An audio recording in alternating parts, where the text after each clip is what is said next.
묵상 기도함으로 하나님 앞에 예배를 드리겠습니다. 여호와께 감사하고 그의 이름을 불러하려며 그가 하는 일을 만민 중에 알게 할지어다. 그에게 노래하며 그를 찬양하며 그의 모든 기이한 일들을 말할지어다. 그의 거룩한 이름을 자랑하라. 여호와께 구하는 자들은 마음이 즐거울지로다. 여호와와 그의 능력을 구할지어다. 그의 얼굴을 항상 구할지어다. 아멘. 다 같이 찬송가 일어나셔서 10장을 드리겠습니다.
한 번 더 찬송 드립니다. 찬송가 327장입니다.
주의 제단 앞에 모두 바친 후에 주와 온전히 사귀겠네.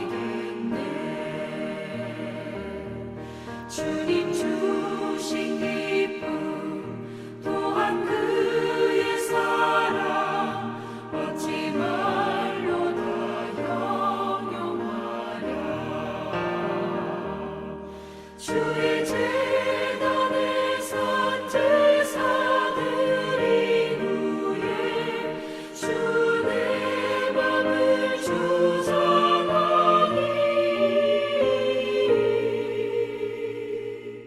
주의 뜻을 따라 그와 동행하며 영생 복락을 누리겠네. 이제 하나님 앞에 예배를 위해서 기도하는 시간을 갖겠습니다. 먼저 하나님께서 기쁨으로 받으실 만한 영과 진리로 드리는 영적 예배를 드릴 수 있도록 기도해 주시기 바랍니다. 또한 나라와 민족을 위해서 기도하시고 그리고 이제 북한을 위한 기도를 드려주시고 우리 교회가 정한 기도 제목 따라서 기도해 주시기 바랍니다. 이제 선거가 얼마 남지 않았기 때문에 정말 하나님을 경외하고 백성을 존중히 여기고 정직과 성실로 일할 사람이 대통령으로 되도록 기도해 주시길 바랍니다. 그리고 이제 오미크론으로 말미암아 이제 이 코로나 환자가 확산되었는데 이제 이것으로 말미암아 어떤 정점을 이루고 이제 일상이 회복되어져서 예배도 회복된 역사가 있도록 또한 기도해 주시기 바랍니다. 주여 부르시고 통성으로 기도하십니다.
사랑과 자비가 무한하신 살아계신 아버지 하나님, 은혜와 사랑을 감사합니다. 코로나가 창궐한 상황에서도 우리를 지키시고 보호해 주시옵시사 이처럼 귀한 존전에 무릎을 꿇고 경배함으로 하나님 앞에 예배 드릴 수 있는 특권을 허락하여 주시니 감사합니다.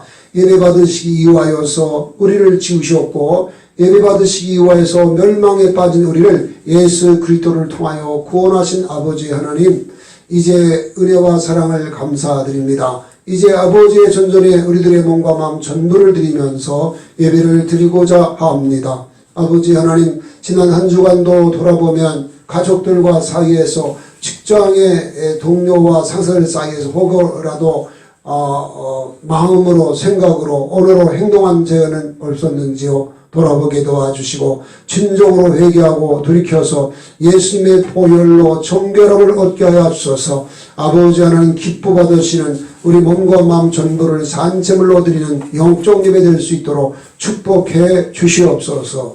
이 시간 성령께서 주신 말씀을 성령의 나타남과 능력으로 선포할 때에 성령의 충만함과 기름 부으심이 넘쳐나서 복음이 영화롭게 되게 하옵소서. 귀한 진리를 깨닫고 말씀대로 사는 은혜를 힘있게 하옵소서. 예수 그리스도의 이름으로 축복하고 기도드리옵나이다. 아멘. 이제 사도신경 신앙 고백을 드리겠습니다. 나는 전능하신 아버지 하나님 천지의 창조주를 믿습니다. 나는 그의 유일하신 아들 우리 주 예수 그리스도를 믿습니다. 그는 성령으로 잉태되어 동정녀 마리아에게서 나시고 본디오 빌라도에게 고난을 받아 십자가에 못 박혀 죽으시고 장사된 지 사흘 만에 죽은 자 가운데서 다시 살아나셨으며 하늘에 오르시어 전능하신 아버지 하나님 우편에 앉아 계시다가 거기로부터 살아있는 자와 죽은 자를 심판하러 오십니다.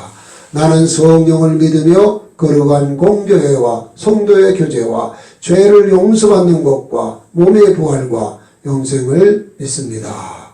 아멘. 네, 이 시간 주시는 하나님의 말씀 보시겠습니다. 하나님의 말씀은 고린도전서 7장 17절부터 24절입니다.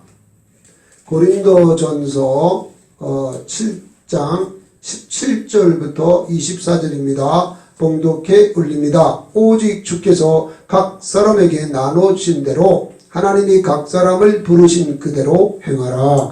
내가 모든 교회에서 이와 같이 명하노라. 할례자로서 부르심을 받은 자가 있느냐? 무할례자가 되지 말며 무할례자로 부르심을 받은 자가 있느냐? 할례를 받지 말라. 할례를 받는 것도 아무것도 아니요 할례 받지 아니하는 것도 아무것도 아니로되 오직 하나님의 계명을 지킬 따름이니라. 각 사람은 부르심을 받은 부르신 그대로 지내라. 네가 종으로 있을 때에 부르심을 받았느냐? 염려하지 말라. 그러나 네가 자유롭게 될 수 있거든 그것을 이용하라. 주 안에서 부르심 받은 자는 종이라도 주께 속한 자유인이요 또한 그와 같이 자유인으로 있을 때에 부르심을 받은 자는 그리스도의 종이니라. 너희는 값으로 산 것이니 사람들의 종이 되지 말라. 형제들아, 너희는 각각 부르심을 받은 그대로 하나님께 함께 거하라.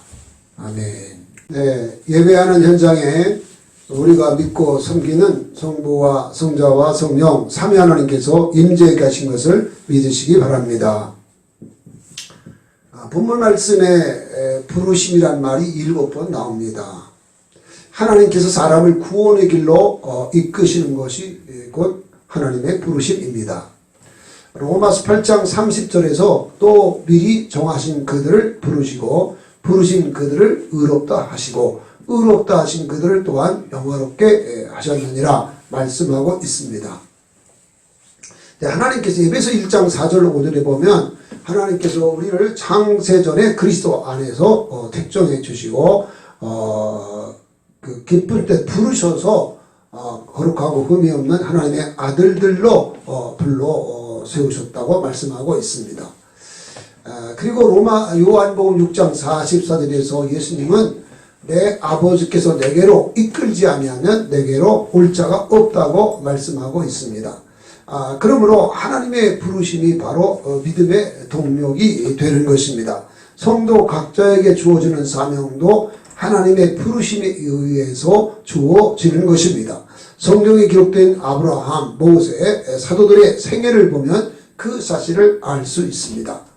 여러분이 아시는 것처럼 창세기 12장을 보면 그 아브라함을 하나님이 부르시죠. 본토와 친척과 아비집을 떠나 내가 네게 지시할 땅으로 가라. 내가 너로 큰 민족을 이루고 네 이름을 창대케 하리니 너는 복이 될지라. 너를 축복하는 자에게 내가 축복하고 너를 조조하는 자에게 조조하리니 땅에 있는 모든 족속이 너로 말미암아 복을 받으리라. 사실은 여호수아 24장을 보면 아브라함은 아버지 데라와 함께 우상 숭배를 했던 사람입니다. 그렇지만 하나님이 이렇게 일방적으로 그를 택하고 불러서 믿음의 조상으로 세워 주셨죠. 그리고 믿음의 조상 될 수 있도록 하나님이 아브라함 생애를 이끄시고 축복해 준 것을 볼 수 있습니다. 출애굽기 3장과 4장을 보면 미디안 광야에서 40년 동안 장인 이드로의 양떼를 치었던 모세, 연단 받았던 이 모세를 하나님이 가시나무 불꽃 가운데 불러서 이스라엘 백성을 애굽의 학정에서 구원할 자로 택하고 불러서 능력 주어서 세워 주시는 것을 볼 수 있습니다. 그리고 모세의 생애를 보면 그 역사를 다 이루고 하나님 앞에 가는 모습을 볼 수 있습니다. 예수님께서 제자들을 부르실 때에도 나를 따라오너라 내가 너희를 사람 낚는 어부 되게 하리라 할 때에 제자들이 모든 것 버리고 주님을 따라감으로써 결국 사람 낚는 어부 되는 사도들이 되는 것을 볼 수가 있습니다. 사도 바울은 고린도 교우들에게 하나님께서 부르신 그대로 행하라고 권고하고 있습니다. 당시 고린도 교우들 중에는 할례 받은 자들도 있었고 할례 받지 않은 무할례자들도 있었습니다. 할례는 일종의 폭염수술과 같은 것인데요. 그것이 하나님의 백성된 표식입니다. 창세기 17장을 보면 아브라함에게 난지 8일 만에 할례를 행하도록 했고 이것이 하나님의 백성된 표식이라는 것을 말씀했습니다. 하나님은 할례 받지 않으면 하나님의 백성 중에서도 끊어진다고 경고하십니다. 그래서 여러분 출애굽기 4장을 보면 갑자기 모세를 불러서 사명 주었던 그 하나님께서 모세를 갑자기 길에서 죽이려고 했던 걸 보게 됩니다. 왜냐하면 그가 그의 아들들을 할례하지 못했거든요. 아내 십보라가 그걸 막았기 때문에. 그래서 십보라가 아들의 표피를 잘라가지고 모세 앞에 던지면서 당신 나의 피난편이다. 그래서 하나님이 그걸 보시고 모세를 살려준 모습을 볼 수 있습니다. 그만큼 할례가 굉장히 중요한 것입니다. 그런데 할례 받은 이스라엘 백성들에게 심각한 문제가 발생을 했습니다. 그것은 할례 받은 이스라엘 백성들이 계속 우상 숭배하면서 온갖 죄를 범했기 때문입니다. 구약시대 할례는 신약시대의 세례와 같은 것입니다. 여러분이 아시는 것처럼 세례는 예수님의 죽으심과 연합하여 함께 예수님과 죽었고 또 예수님과 부활에 연합하여서 함께 부활되었음을 확증시켜주는 의식입니다. 굉장히 거룩한 의식이죠. 그렇지만 가끔 제가 불신자들을 전도하다가 보면 군대에서 세례를 받았었다는 분들을 보게 됩니다. 여러분 세례를 받았어도 신앙생활 안 하고 불신자로 살면 구원 받습니까? 받을 수 없죠. 세례 받은 사람이 범죄하고 죄짓고 신앙생활 안 하면 구원 받을 수 없는 것처럼 할례 받은 사람도 말씀대로 살지 않냐 우상 숭배하고 악을 행하면 구원 받을 수가 없는 것입니다. 그래서 사도 바울은 갈라디아 5장 6절에서 그리스도 예수 안에서는 할례나 무할례나 효력이 없으되 사랑으로서 역사하는 믿음뿐이라고 말씀을 했고 본문 18절과 19절에서도 할례자로 부르심을 받은 자가 있느냐 무할례자가 되지 말며 무할례자로 부르심을 받은 자가 있느냐? 할례를 받지 말라. 할례를 받은 것도 아무것도 아니요 할례 받지 아니한 것도 아무것도 아니로되 오직 하나님의 계명을 지킬 따름이라고 말씀을 한 것입니다. 그런데 몸에 하는 이 할례가 아닌 마음으로 할례를 받으면 평생 믿음으로 살게 됩니다. 그래서 사도 바울은 로마서 2장 28절 29절에서 무릇 표면적 유대인이 아니요 표면적 육신의 할례가 아니니라. 할례를 마음에 할지니 영에 있고 율법의 조문에 있지 않다고 말씀을 했던 것입니다. 마음의 할례를 받으면 평생 신앙생활을 잘하게 되는 것처럼 세례도 물세례가 아닌 성령 세례를 받으면 평생 말씀대로 살 수 있습니다. 성령으로 충만하면 율법을 완전케 하신 새 언약의 은혜를 온전히 누릴 수 있기 때문입니다. 새 언약이 뭡니까? 새 영을 주고 새 마음을 주어서 육신에도 굳은 마음을 제거하고 부드러운 마음을 주시고 또 여호와의 신 성령을 보내서 주의 율례와 규례와 법도를 준행하게 하는 것이죠. 말씀을 마음에 새겨서 말씀대로 살게 하시고 그리고 지혜와 계시의 영 성령을 보내서 그 진리를 알게 하고 하나님을 알게 하고 믿고 따르게 하는 것이 새 언약입니다. 예수님이 피로써 이 새 언약을 세웠기 때문에 예수님이 마태복음 5장 17절에서 내가 율법이나 선지자를 펴러 온 것이 아니라 완전히 하러 왔다고 말씀을 하신 것입니다.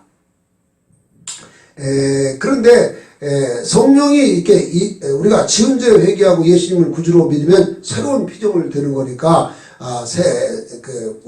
우리 존재 자체, 심령 자체가 달라질 뿐만 아니라 우리 마음에 예수님 마음도 품을 수 있게 되어지기 때문에 그래서 진리의 성령을 따라 행하면 성령께서 우리를 모든 진리 가운데로 인도하시고 듣는 것을 말하시며 장래를 알리시고 예수 그리스도의 영광을 위하여 예수의 것을 알려주신 역사를 계속해서 이루시게 되는 것입니다. 그래서 육신대로 살지 아니하고 영으로 몸의 행실을 죽임으로 성령의 인도함을 따라 살아가는 신령한 자로 살 수 있게 되는 것이지요.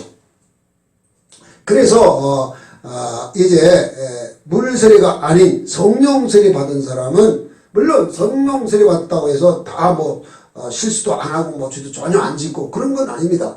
그렇지만 실수하고 죄를 지었어도 회개하고 돌이켜서 결국은 말씀대로 살도록 하나님의 은혜대로 그래서 새 언약의 은혜를 온전히 힘입어서 말씀대로 살 수 있도록 되어지는 것이죠. 바울 사도는 자기 중심으로 사는 자를 육신에 속한 그리스도인이라고 했고요. 그리고 예수님 중심으로 사는 자를 신령한 자라고 했습니다.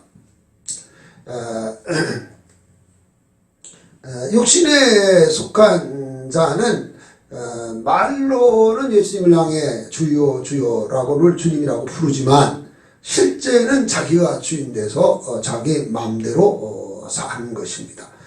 그러니까 육신에 속한 그리스도인은 예수님을 모시고 살기는 살지만 예수님의 말씀을 믿고 말씀대로 살지 않으니까 예수님이 내 안에 계셔도 아무 일도 못하는 것입니다. 하나님을 주님을 성령으로 오신 주님이 우리 안에서 아무것도 못하게 하는 것이 평생 육신에 그리스도인으로 사는 사람들의 죄인 것입니다. 그러나 성령으로 충만함을 입어서 성령을 쫓아 행하게 되어지면 그러면 이제 신령한 자로 살 수 있게 되는 것인데요. 그런데 우리가 이렇게 나 중심으로 사는 것이 얼마나 예수님을 내 안에 계신 예수님을 아무 일도 못하게 하는 아주 무서운 고질적인 악독이 바로 이것이구나 하는 것을 알고 그것이 제가 아주 악독한 죄라는 것을 알고 이걸 진정으로 회개하고 전적으로 주님 삶에 주님께 맡기고 이렇게 되면 그때야 비로소 성령 충만해서 성령을 쫓아 행하는 삶을 살게 되기 때문에 신령한 자로 살 수 있게 되어지는 것입니다. 우리가 창세기 38장을 보면 유다가 속상 야곱의 넷째 아들이죠. 유다가 가난한 집에서 아버지 집에서 나가서 이렇게 그 가난한 여인과 살면서 세 아들을 낳고 한 것을 볼 수 있습니다. 그가 이제 여러분이 아는 것처럼 창세기 37장에 보면은 그 꿈꾸는 요셉을 이제 그 총들이 죽이려고 하다가 노예로 팔았잖아요. 그 노예로 팔도록 앞장섰던 사람이 유다거든요. 그가 그 죄를 범하고 마음에 양심에 갇혀 있었던 것이죠. 그래서 괴로워서 이렇게 집안을 밖으로 나가가지고 가난한 여인하고 살면서 세 아들을 낳은 거죠. 그러니까 수십 년간 타락된 신앙생활을 한 것이죠. 그런데 그가 그 아내도 죽고 이제 큰 아들을 결혼을 시켰는데 다말이라는 며느리하고 결혼했는데 큰 아들이 하나님 앞에 악을 행해서 큰 아들이 죽었고 둘째 아들도 그 형을 대신해서 형수에게 들어가서 자녀를 낳도록 하는 이 계대 결혼에 의해서 했지만 그도 악을 행하여서 하나님이 죽였습니다. 그래가지고 그 셋째 아들 엘이 있었는데 그 엘이 너무 어리기 때문에 이제 그리고 유다는 그 죄가 며느리 때문인 줄 알았어요. 자기 때문이라는 거 생각을 못하고 그래서 다말을 이제 친정으로 보내는데 이제 유다가 아내가 죽은 다음에 가끔 창녀집을 드나드는 습관이 있었거든요. 그걸 다말이 알고 있었죠. 그래서 창녀복을 입고 시아버지가 양털을 깎는 그 자리에 가서 이제 시아버지를 유혹을 하죠. 그래서 시아버지 유다하고 하룻밤을 자면서 쌍둥이 아들을 낳게 되죠. 베레스와 세를 낳게 되는데 그거를 그 부끄러운 일을 경험하면서 유다가 진정으로 회개를 합니다. 그래서 그때부터 이 타락된 생활을 끝을 내고 하나님 앞에 온전히 서게 되죠. 여러분 창세기 45장을 보면 야곱이 애굽의 총리 돼가지고 요셉이 총리가 돼가지고 이제 형들을 만났을 때 베냐민을 끌고 오지 않으면 나를 볼 수 없다 이렇게 이제 말하죠. 근데 아버지 야곱이 베냐민을 절대로 안 놓으려고 하죠. 왜냐면 요셉도 죽었는데 또 베냐민까지 죽으면 안 되니까 목숨을 걸고 베냐민을 배웠는데 이제 양심이 떨어지니까 결국은 유다가 내가 베냐민을 대신해서 내 몸을 담보하겠으니까 베냐민을 보내주면 내가 애굽에 갔다가 지키고 오겠다고 베냐민을 부르고 오겠다고 이렇게 이제 약속하니까 유다의 그 약속을 믿고 이제 베냐민을 보내죠. 그런데 이제 여러분이 아시는 것처럼 요셉이 이제 그들을 다 양식을 대접하고 베냐민을 자기 곁에 두고 싶어서 베냐민의 곡식자루에다가 이제 잔을 종들에게 넣게 해가지고 베냐민을 이제 종으로 잡으려고 할 때에 유다가 나서죠. 내가 한 말씀 하겠습니다. 이 아이를 안 데리고 가면 우리 아버지가 죽습니다. 그래서 나를 이 아이의 대신해서 노예로 삼으시고 이 아이를 주셔야 됩니다. 이거에 의해서 요셉이가 감동을 받고 자기가 요셉의 자신을 밝히고 형들을 다 용서해 주시고 그 다음에 이제 아버지와 모든 자녀들이 다 와서 이제 기근이든지 2년밖에 안 됐으니까 앞으로 5년은 기근이 더 들 거니까 아버지를 모시고 내려왔어. 그래서 우선 땅에 살게 되죠. 이것 때문에 창세기 49장 8절을 12절을 보면 유다에게 하나님 큰 복을 줍니다. 유다에게 다윗을 비롯한 왕들이 계속 나오게 될 것을 말하고 있고 또 유다 자손 가운데 메시아가 탄생될 것을 예언하게 돼. 유다가 변화됐기 때문에 그런 거예요. 그것처럼 유다의 회개가 유다의 인생을 완전히 바꾸는 것처럼 우리가 내 마음대로 살고 내 고집대로 살고 내 판단대로 살았던 그 죄를 진정으로 회개하고 예수님께 모든 걸 맡기고 의지하거나 할 때 그때 성령으로 충만하게 되면서 신령한 자로 살 수 있게 되어지는 것입니다. 바라기는 저와 여러분에게도 그런 은혜가 있기를 주의 이름으로 축원합니다. 고린도 교우들 중에는 노예된 신자들도 있었고 자유인인 신자들도 있었습니다.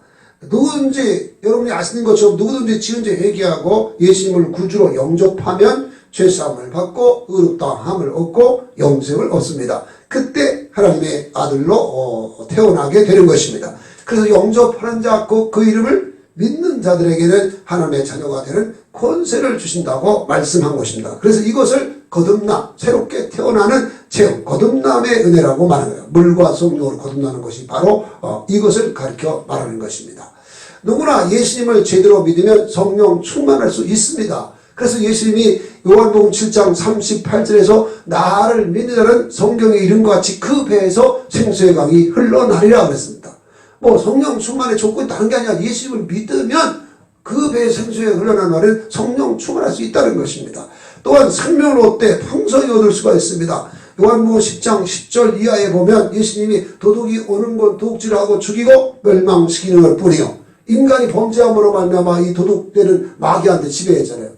허물과 죄로 죽어 있었고 이 세상 풍조를 따르고 공중의 권세 잡은 자를 따르는데 그게 바로 마귀거든요. 그러니까 믿지 않는 성도들은 모르지만 그렇게 되어 있는 것입니다. 그런데 예수님이 오는 것은 양이 예수 믿고 의지하는 사람은 생명 얻되 풍성이 얻는 거죠. 왜 생명 얻되 풍성이 얻느냐? 예수님이 나는 선한 목자라, 선한 목자는 양을 위하여 자기 목숨을 버리노라 한 것처럼 목숨을 버려서 성령님을 통해서 우리 안에 들어오셔서 선한 목자로 우리를 지키시고 보호하시고 인도하시고 그리고 자기 이름을 위하여 응대하시고 사망의 음침한 골짜기에 해받지 않도록 지팡이와 막대기로 안위하시고 원수의 목전에서 원수를 쳐부셔서 이렇게 우리의 머리에 기름을 부으시고 우리 잔이 넘치게 하심으로써 생명 얻되 풍성히 얻게 하시는 것입니다. 이건 우리가 하는 것이 아니라 주님이 해 주시는 것입니다. 뿐만 아니라 예수님의 성품도 닮아갈 수 있습니다. 예수님이 요한복음 15장에서 말씀하죠. 난 참 포도나무여 내 아버지는 그 농부시라. 물은 내게 있어 과실을 맺지 아니하는 가지는 아버지께서 제거해 보시지만 열매를 맺는 가지는 더 많은 열매를 맺게 하여 이를 깨끗게 하시느니라. 나는 포도나무에 너희는 가지니 저가 내 안에 내가 저 안에 있으면 이 사람을 과실을 많이 맺나니 나를 떠나서 너희가 아무것도 할 수 없음이라. 너희가 내 안에 거하고 내 말이 너희 안에 거하면 무엇인지 원하는 대로 구하라. 그리하면 이루리라 말씀하셨고, 너희가 열매를 많이 맺으면 내 아버지께서 영광을 받으실 것이고 너희는 내 지제가 되리라. 여러분, 열매 맺는 게 뭡니까? 열매가 성령의 열매를 가리키는 건데 그것은 예수님의 성품을 담는 것. 이기적이고 나중선 육신적이고 이런 사람들이 시험죄를 회개하고 말씀에 은혜 받고 변화되면 경건 생활에 힘쓰고 제자훈련 받고 이렇게 되어지면 점점 예수님의 성품을 닮아가게 되기 때문에 온유하고 겸손한 사람, 실제로 희생도 하고 섬기는 사람으로 변화가 되는 역사가 일어나게 되는 것입니다. 뿐만 아니라 예수님이 행하신 일도 행하고 그보다 큰 것도 행할 수 있다고 말씀합니다.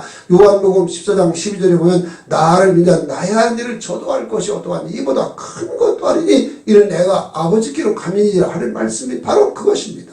자, 그런데 20절로 21절을 보십시오. 20절에 보면 말씀을 합니다. 각 사람은 부르심 받은 그대로 부르심 받은 그 부르심을 그대로 지내라. 네가 종으로 있을 때 부르심을 받았느냐? 염려하지 말라. 그러나 네가 자유롭게 될 수 있거든 그것을 이용하라 말씀을 했습니다. 노예가 예수를 믿는다고 해 자유인이 되는 것입니까? 아닙니다. 여전히 노예로 있는 것입니다. 못 배운 사람이 예수를 믿는다고 학자가 되는 겁니까? 아닙니다. 여전히 못 배운 그대로 있는 것입니다. 가난한 자가 예수 믿는다고 부자가 되는 겁니까? 아닙니다. 그대로 가난한 자로 있는 것입니다. 그렇다고 예수 믿는 것이 소용없는 것입니까? 아닙니다. 결코 그렇지 않습니다. 21절에서 말씀한 것처럼 종으로 사는 자가 자유인이 될 수 있다면 그것을 이용하라고 했는데 그것은 노예된 사람이 뭐 돈을 많이 드린다든지 뭐 어떤 공로가 있다든지 그러면 자유인이 될 수가 있어요. 그러니까 그것을 그래서 자유인이 될 수 있을 때 자유인이 되라고 말을 한 것입니다. 그러나 자유인이 되지 못하더라도 노예로서 믿는 자답게 살면 되는 것입니다. 자, 22절을 보십시오. 22절에 보면 주 안에서 부르심을 받은 자는 종이라도 주께 속한 자유인이고 자유인이요 또한 그와 같이 자유인으로 있을 때에 부르심을 받은 자는 그리스도의 종이니라 말씀을 했습니다. 그렇습니다. 정말로 노예지만 예수 믿으면 죄산 받았고 의롭다함을 얻고 영생을 얻고 하나님의 아들 되었으니까 자유인이지요. 그러나 여전히 노예로 있는 것입니다. 또 자유인이라도 지금도 얘기하고 예수님 믿으면 예수님이 피로서 하나님께 들이시고 나라와서 성하시고 땅에서 왕노릇하게 하시며 예수님을 주인으로 모셨으니까 예수 그리스도의 종이 되는 것입니다. 그러니까 노예라고 그래서 속박된 게 아니고 또 자연이라고 해서 완전한 것도 아닙니다. 그냥 자연이라도 그냥 그리스도의 종으로서 주의 말씀 듣고 순종 복종해야만 성도답게 사는 것입니다. 그래서 23절에 보면 너희는 값으로 산 것이니 예수님 핏값으로 샀다 그 말이죠. 사람의 종이 되지 말라 그렇게 하겠습니다. 형제들아 너희는 각각 부르심 받은 그대로 하나님과 함께 거하라 이렇게 말씀을 했던 것입니다. 그러면 예수 믿는 노예는 어떻게 주인을 섬겨야 하는 것입니까? 사도 바울은 에베소 6장 5절로 8절에서 이렇게 말씀합니다. 종들아 두려워하지 말고 성실한 마음으로 육체의 장전에게 순종하기를 그리스도께 순종하듯 하라. 눈가림만 하여 사람을 기쁘게 하는 자처럼 하지 말고 그리스도의 종들처럼 마음으로 하나님의 뜻을 행하고 기쁜 마음으로 섬기기를 주께 하듯 하고 사람들에게 하듯 하지 말라. 이는 각 사람이 무슨 소원을 행하든지 종이나 자유인이나 주께로부터 그대로 받은 줄을 알미라 라고 말씀을 했습니다. 여러분 직장 생활하는데 월급 받라고 하는 것입니까? 아니면 영원 구원하고 죄 없는 주의 일을 위해서 하는 것입니까? 대부분의 성도들도 그냥 월급 받라고 일하는 일입니다. 그런데 달란트의 비유나 문화의 비유를 보면 주님이 우리가 일한 것에 따라서 누가 상을 준다고 그랬죠? 착하고 충성된 종아 네가 작은 데 충성했으니 내가 큰 것으로 맡긴 너는 주인의 즐거움에 참여할지어다 했고, 근데 문화의 비유 보면 한 문화 가지고 10문화 남긴 자에게 10곡을 다스릴 권세를 주었고 한 문화를 가지고 5문화를 남긴 사람한테는 5곡을 다스리는 권세를 주신다고 해서 주님이 주시는 것입니다. 그래서 이것은 종들뿐만 아니라 근데 한 달란트 받은 종이나 한 문화를 그냥 그대로 땅에 묻었다 같은 종은 어떻게 됐습니까? 바깥 어두운 곳에 슬피 울며 이를 갈게 된, 다시 말하면 지옥 형벌을 당하게 된다는 것을 경고하고 있습니다. 이것은 누구에게는 다 신자는 누구에게 이 땅의 모든 사람이 다 그렇게 해당되는 것입니다. 그래서 고린도후서 5장 10절에 보면 우리가 다 반드시 그리스도 앞에서 행한 대로 심판받는다고 말씀하고 있습니다. 선한 일을 많이 하면 많이 받는다. 적게 안 돼요.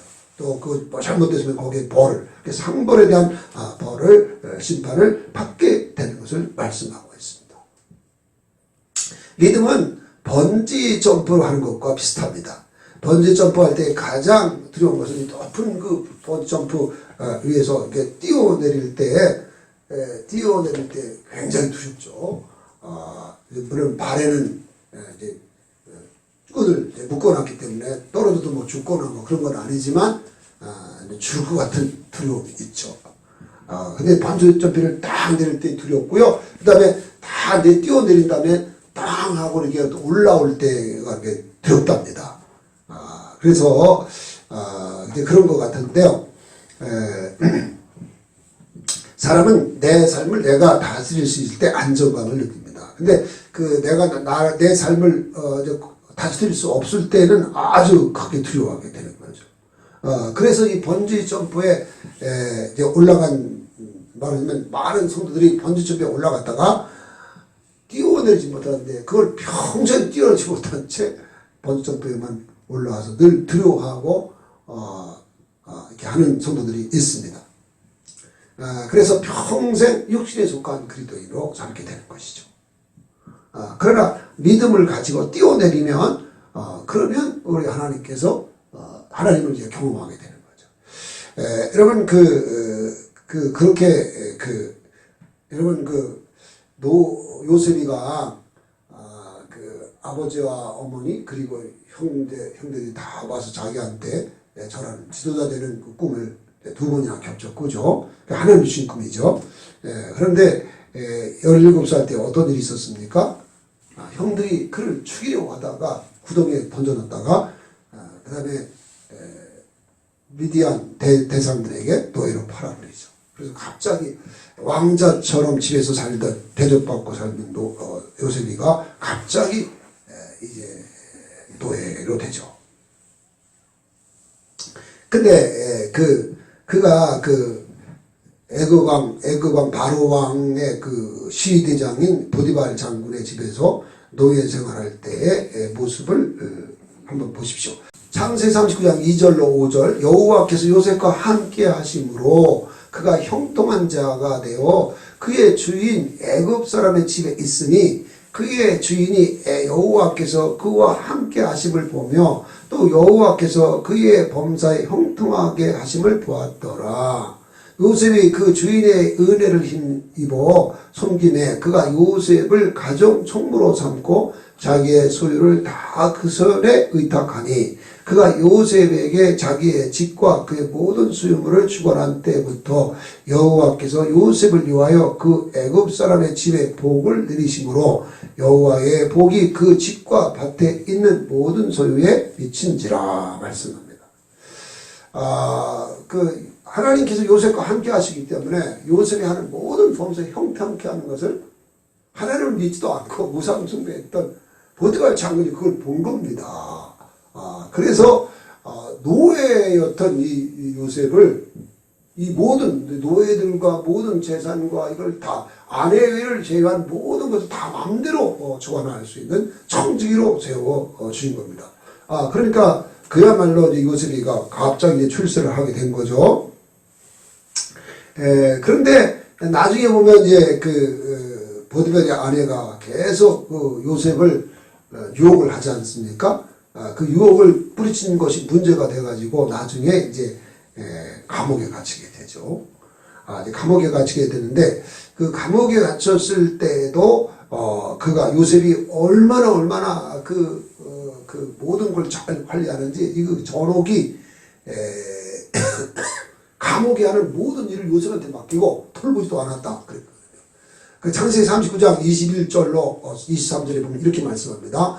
여호와께서 요셉과 함께 하시고 그의 인자를 도와사 간수장에게 은혜를 받게 하시매 간수장이 옥중 제사를 다 요셉의 손에 맡김으로 그 재반 사물을 요셉이 처리하고 간수장은 그의 손에 맡긴 것을 무엇인지 살펴보지 아니하였으니 이는 여호와께서 요셉과 함께 하시느라 여호와께서 그의 범사에 형통케 하셨더라 말씀을 합니다. 그러니까 요셉은 노예가 되었어도 하나님 함께 하셔서 하나님 뜻대로 정말 우리가 아까 에베소 6장에서 6장 5절 이하에 본 것처럼 그렇게 정말 주인을 섬길 때도 정말 그렇게 마음과 지혜를 다 해서 그렇게 섬기고 이렇게 했기 때문에 가정 총무도 되었고요. 그 다음에 비록 그가 무기수가 됐죠. 감옥에 갇혀서 무기수가 되어서 언제 감옥에 나올지 모르는 그런 상황에서도 얼마나 그 지혜롭게 정직하게 정말 하나님을 경외하는 태도로 이렇게 잘했든지 이 간수장이 모든 걸 다 요셉에게 맡기고 돌보지 않아가지고 요셉이 하는 모든 일이 형통케 되어진 역사가 일어났다고 했습니다. 나중에 이제 그 창세기 40장을 보면은 그 바로 왕의 떡 맡은 장관과 술 맡은 장관이 이제 요셉이 갇혔던 감옥에 갇히게 되고 이제 보디발 장군은 그 두 사람을 특별히 요셉이가 잘 섬기도록 이렇게 한 걸 보게 됩니다.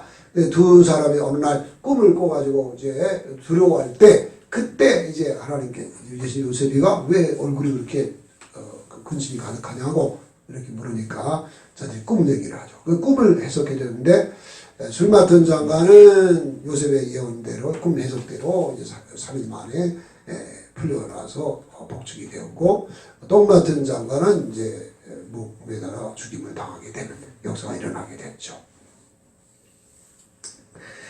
그 애니메이션인데 에지트 왕자 2에 보면은 요셉이 그 바로를 만나서 꿈을 해석하기 전에 바로를 만나는 장면이 나옵니다. 거기 보면 그 모든 그 신하들도 그 바로한테 다 절하거든요. 근데 요셉이가 절을 하지 않습니다. 왜냐하면 하나님을 경외하기 때문에. 마치 그 모르드게가 하만에게 절하지 않던 것처럼 요셉도 절하지 않죠. 그게 하나님 경외. 막 신하들이 막 여기 어디라고 막 그러면 막 곡방을 하고 막 그러는데 끄떡도 안 하는데 요셉이 그렇게 하면서 이제 바로 왕의 꿈을 꿔가지고 나중에 애국의 총리가 되어지죠. 이것은요 하나님이 이렇게 그 요셉이를 죽을 뻔했다가 노예되고 노예돼서 또 가정총무되고 다시 또 감옥에 갇히고 그래서 다시 또 감옥에서 또 이렇게 애국의 총리가 되는 이런 그 번점프 하는 것처럼 이렇게 하는데 이렇게 함으로써 하나님이 살아계시고 하나님이 역사하시고 하나님이 이끌어 가시는 것을 늘 경험하게 하는 겁니다. 그래서 이렇게 믿고 의지하고 나가면 하나님을 진짜로 함께 하시고 역사하면서 그래서 우리의 삶을 이끌어가는 걸 경험할 수 있는 것입니다. 근데 이런 것은 뭐 요셉뿐만 아니라 여러분이 이제 알고 있는 그 다니엘과 다니엘의 세 친구가 이제 고국 남유다가 망해가지고 이제 바벨론의 포로 됐던 분들이죠. 근데 이 청년 때들이 됐는데 이 느부갓네살 왕의 그 정책 가운데는 자기가 정복한 나라의 유능한 젊은이들을 이제 왕궁 훈련을 시켜서 장관까지 시키는 일을 했거든요. 그래야 그 나라 백성을 자기 마음대로 다스릴 수 있기 때문에 이제 그렇게 한 건데 다니엘과 다니엘의 세 친구도 그렇게 되죠. 근데 이들이 포로로 끌려가면서 결심한 것이 있었습니다. 그것은 뭐냐면 오직 하는 말씀대로 목숨을 걸고 자기로 하자 이렇게 결단을 한 거죠. 이렇게 결단했을 때 이들에게 이제 시험이 몇 번 닥치게 되죠. 이제 첫 번째 시험은 음식에 대한 시험입니다.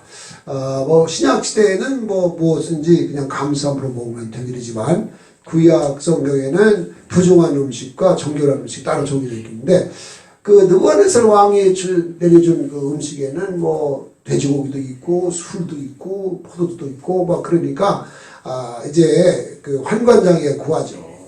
우리한테는 채식만 주고 이런 고기나 술 같은 거는 안 줬으면 좋겠다고 하니까 환관장이 막 겁을 내면서 만약에 당신들의 얼굴이 초췌해지면 내 목이 달아난다.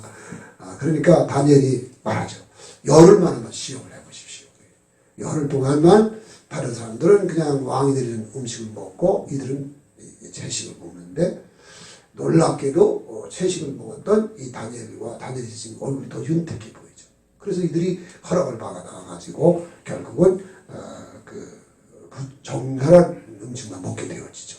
그러면서 하나님이 이 다니엘과 다니엘의 모든 학문에 뛰어난 재주를 능력을 더하여 주시고 그리고 이제 다니엘에게는 꿈과 이상을 해석할 수 있는 은사를 더해 주는 것을 볼 수 있습니다. 그래서 느부갓네살 왕이 졸업시험을 할 때 면접시험을 하는데 느부갓네살이 뭐 질문하고 나갈 때 느부갓네살 보니까 이 다니엘과 다니엘의 친구가 다른 그 애굽의 바벨론에 있었던 술객들과 박사들보다 10배라도 지혜로운 사람으로 알 정도로 그래서 세 사람은 지방장관이 되었고 다니엘은 이제 박사장이 되어지고 또 총리가 되어진 역사가 일어나게 됐죠.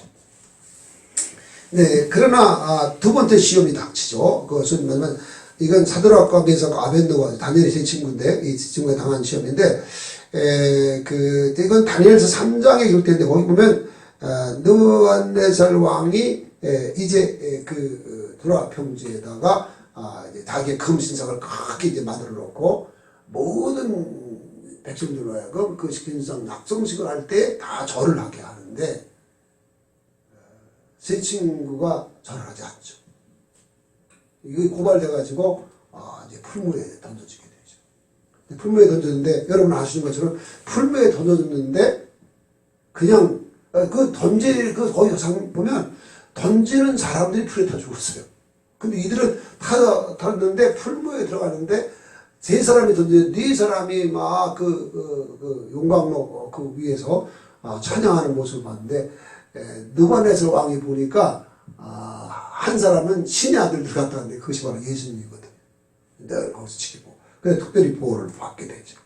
그래서 정말로 이들이 우리가 불에 던져지면 하나님 보호하실 것이고 그러지 아니할지라도 우리가 절하지 않겠습니다 하는 믿음으로 이렇게 나아갈 때 그래서 하나님의 영광 볼 수 있고요. 또 6장을 보면 다니엘도 시험을 당했는데 그것은 기도에 대한 시험입니다. 다니엘은 그가 총리로서 국정을 살피는 일이 너무 힘들고 어려운 일이 많았지만 하루에 3번 시간을 정해놓고 하나님 앞에 늘 예루살렘 동편을 향해서 감사 기도를 했었는데 이 다른 신하들이 이 다니엘이 외국 포로로 끌려와가지고 저렇게 나라를 다스리는 거 보고 너무 이제 질투가 나가지고 그를 이제 죽일 궁리를 세우죠. 아무리 근데 조사해봐도 다니엘이 흠잡을 것이 안 되니까 다니엘이 3번 기도하는 이걸 이제 그래서 30일 동안 다리오 왕 외에는 이제 아무 신에게도 기도하지 못하도록 이렇게 이제 정해놓고 다니엘 왕한테 그 임금의 도장을 찍도록 하죠. 근데 다니엘이 그 조서에 어인이 찍힌 것을 알고도 집에 돌아가서는 여전히 예루살렘 동편문을 향해 놓고 감사하며 기도를 했습니다. 이것 때문에 결국은 사자굴에 들여지게 되죠. 사자굴에 여러분이 아는 것도 사자가 들려질 때 하나님이 사자의 입을 통하셔가지고 하나님의 특별을 보호해 주셨고 다니엘을 이제 몇 번 다리오 왕이 건져주죠. 그리고 다니엘을 죽이려고 했던 신하들과 그 초자들을 다 사자굴에 던져놨는데 사자들에게 결국 죽임을 당하게 되죠.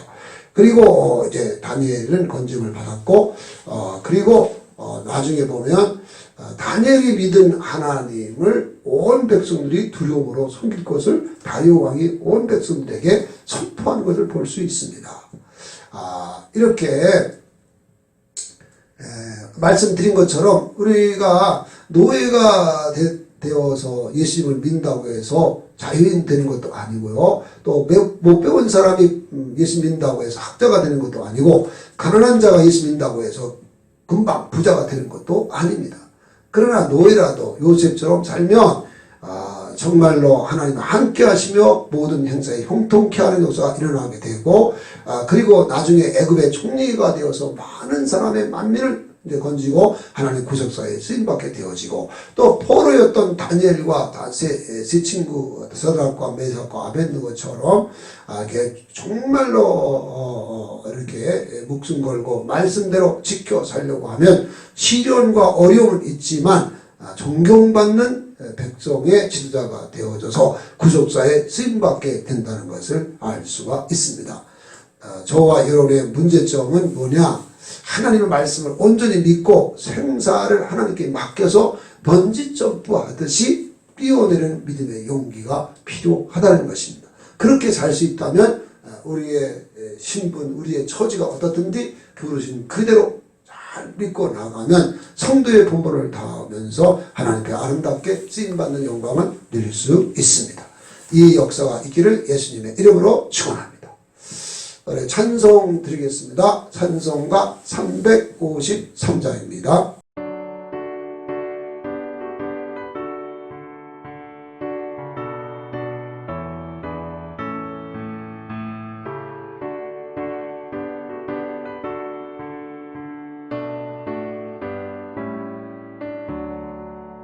십자가 군병되어서 예수를 따를 때 무서워하는 마음으로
이제 주신 말씀 붙잡고 기도하는 시간을 갖겠습니다.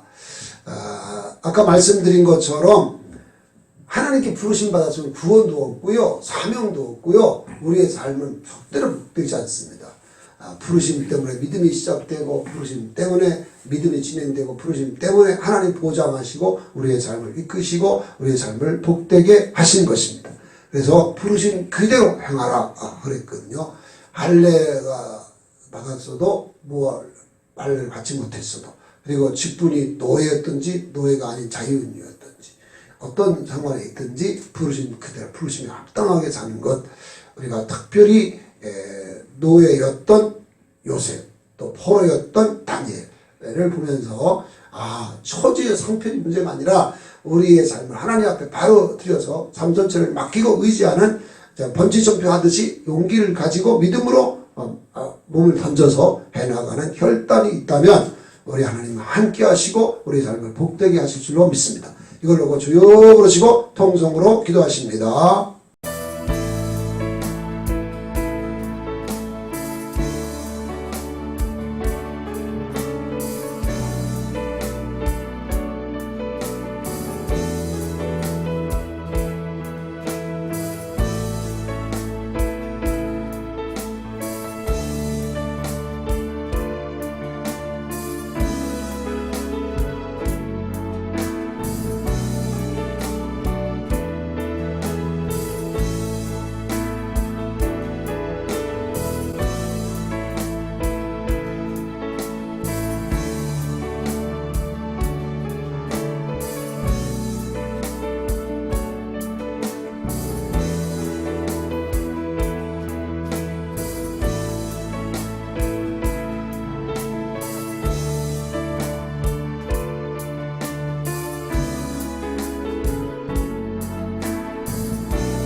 살아계신 아버지 하나님 은혜와 사랑을 감사합니다. 오늘 사도 바울을 통해서 주신 말씀, 부르신 그대로 행하라는 말씀, 부르심 받을 때 할례를 받았든지 할례를 안 받았든지, 또 내가 노예였든지 자유인이었든지 정말 부르심 앞에 합당하게 사는 것이 필요하고, 그 부르심 앞에 합당하게 살 때 그때 성도의 본분을 다하게 되는 걸 알았습니다. 요셉은 비록 노예가 되었지만 하나님이 늘 함께 하셨기 때문에 그런 하나님을 경외하는 태도로 모든 범사에 정말 하나님 지혜로 일을 하여서 범사에 형통케 된 은혜가 입어서 가정 총무도 되었다가 또 보디발의 아내의 미혹 때문에 또 억울하게 감옥에 갇혔지만 감옥에서도 또 여전히 하나님 함께 하시고 준행하여서 간수장이 모든 걸 요셉한테 맡기고 돌보지 않을 정도로 범사에 형통케 되었고 나중에는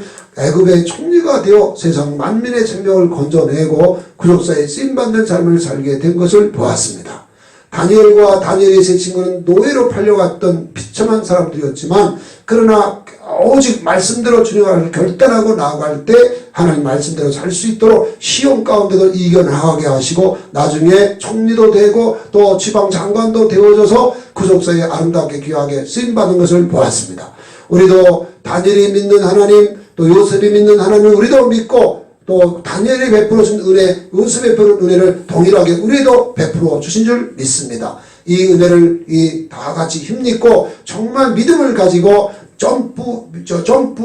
번지 점프 하는 것처럼 그 용기를 가진 참된 용기에 있어서 유다처럼 회개하고 돌이키게 하시고 이렇게 해서 다 신령한 자가 되어 평생에 구속사에 쓰임받는 우리 모두가 될 수 있도록 축복해 주옵소서. 이 시간도 우리 성도들이 귀한 예물을 아버지 앞에 드립니다. 기쁨으로 받아 주옵시되 우리 성도들의 중심까지 받아 주옵시고 말씀에 약속하신 은혜와 복을 넘치게 해주시기 원합니다. 우리 교우들 가운데 병든 지체들을 치료해 주옵시되 영육으로 강건함을 지고 심령의 병도 치료해 주시고 주여 불치병도 치료해 주시고 하나님 아버지 아름답게 하소서 주의 이름으로 승리하고 나가도록 축복해 주옵소서. 모든 걸 맡기고 의지할 때 예수님의 이름으로 축복하고 기도드리옵나이다. 아멘. 이제 광고 드리겠습니다. 이제 2주간 우리 이제 동영상으로 이제 저녁마다 모여서 이렇게 소개로 잘 모였는데 다음 주간에도 이렇게 이번엔 자유로 뭐 의무적으로 하는 것이 아니라 자유롭게 해서 저녁마다 원하는 분들은 저녁마다 와서 이렇게 동영상으로 이제 한 주간 이렇게 유기성 목사님 동영상을 좀 보면서 또 은혜 받기 원하고요. 그리고 이렇게 계속 이런 모임을 가짐으로 저녁마다 그래서 우리 성도들 가운데 뭐 숫자가 적지 않더라도 저는 이제 새벽에도 제가 이렇게 하듯이 저녁에도 항상 뭐 다른 날은 8시에 또 수요일 날은 7시 그대로 이렇게 해서 예배를 할 테니까 한 사람이 나오든 두 사람이 나오든 저를 그렇게 이제 할 테니까 여러분이 그렇게 아시고 임해 주시면 좋겠습니다. 그래서 유기성 목사님 말씀한 것처럼 하루 1시간이 물론 부담될 수도 있고 그렇지만 이게 넘어가면 신앙생활은 아주 하나님을 경험하는 역사가 일어나게 되는 거니까 바라기는 좋아요. 그런 도전을 함으로써 정말 하나님이 정말 살아계시고 역사하는 걸 체험하고 신앙생활이 되었으면 좋겠습니다. 다 같이 일어나셔서 주기도문 찬송 드리겠습니다.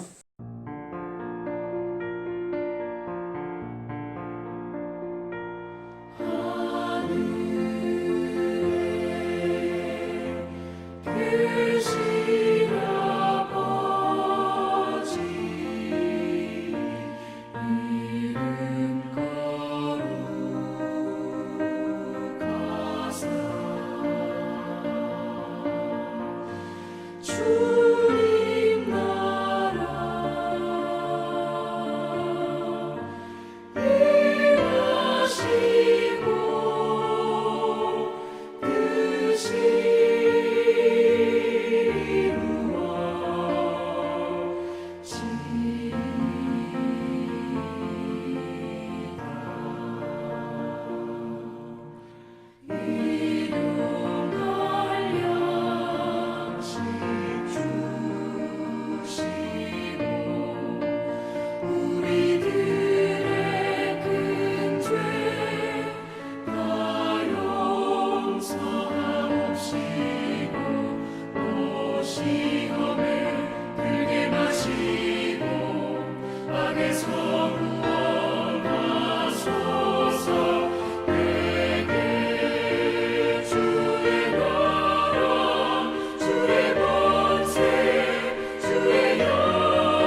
이제는 부활이요 생명이신 우리 주 예수 그리스도의 은혜와 독생자를 화목제물에 내어주신 하나님 아버지의 극진하신 사랑하심과 우리 안에 계셔서 얼마든지 진리의 말씀 따라 살아내게 하시는 보혜사 성령님의 감화하시고 감동하시며 위로하시며 충만하시며 교통해 주시는 역사하심이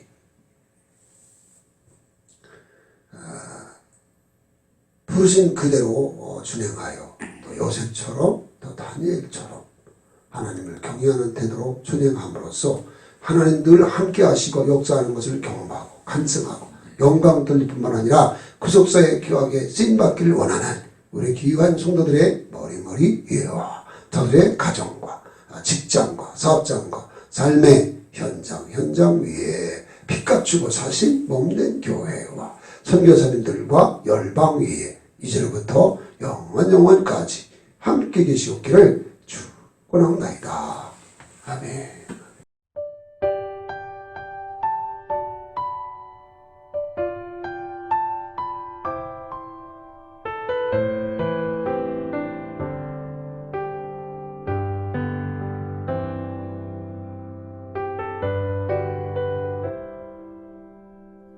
영원할 것 같았던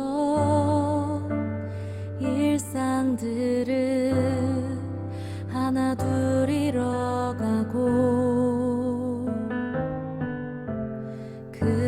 그제서야 모든 것이 주님의 선물임을 깨닫죠. 왜 그때 더 감사하지 못하고 왜 그때 더 사랑하지 못하고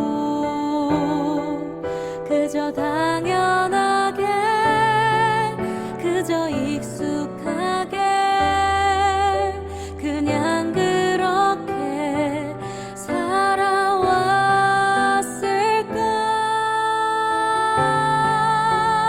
살아왔을까. 주님 내게 주신 사람들 또 내게 주신 시간들 그저 사랑만 해도 너무 부족한데